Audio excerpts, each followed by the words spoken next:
Dzień dobry, mam na imię Kasia z kliniki Sinus and Snoring MD. Dzisiaj razem z Magdą zaprezentujemy, jak działa urządzenie do badania snu. Podłącz pasek do głównego urządzenia z jednej strony.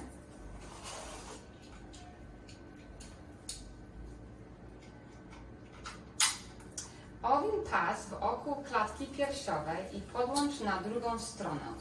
Upewnij się, że pas leży płasko i nie jest skręcony. Po podłączeniu obu stron pasa zobaczysz zdjęcie osoby, która będzie oświetlona na pomarańczowo, aby rozpocząć. Po minucie lub dwóch obraz ten będzie świecił na zielono. Następnie będzie kaniula nosowa. Kaniula nosowa zostaje umieszczona w nosie, owinięta za uszami.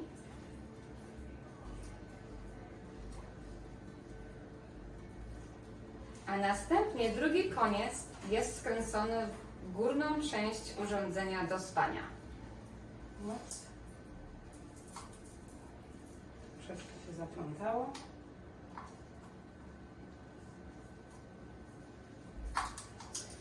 Przekręć kaniulę w urządzenie, aż się zatrzyma. Po prawidłowym skręceniu kanali nosowej w urządzenie i w nosie zobaczysz zdjęcie twarzy na urządzeniu oświetlonej na pomarańczowo. Po parę minutach ten będzie świecił na zielono. Następnie umieść sondę palca w wskaźniaku środkowym lub serdecznym palcu niedominującej ręki, aż poczujesz, że palec uderza w koniec wewnętrznej ściany. Po prawidłowym podłączeniu sondy palcowej zobaczysz zdjęcie dłoni lub palca, który będzie oświetlony na pomarańczowo, a przez parę minut się zmieni na zielono. To światło pozostanie pomarańczowe, spróbując użyć innego palca. Wszystko mamy na zielono. Dobrze. Gdy wszystko jest prawidłowo podłączone, powinniś zobaczyć wszystkie światła oświetlone na zielono. Powoli w ciągu następnych kilku minut światła te znikną. Jesteś teraz gotowy do pójścia spać. Najczęściej zadawane pytania. Pierwsze. Ile godzin potrzebuję na test? Na test jest potrzebne około minimum 6 godzin. Czy muszę spać na plecach przez cały czas? Nie jest potrzebne spanie na plecach, ale Państwo mam 3 opcje. Prawy, lewy bok lub plecy.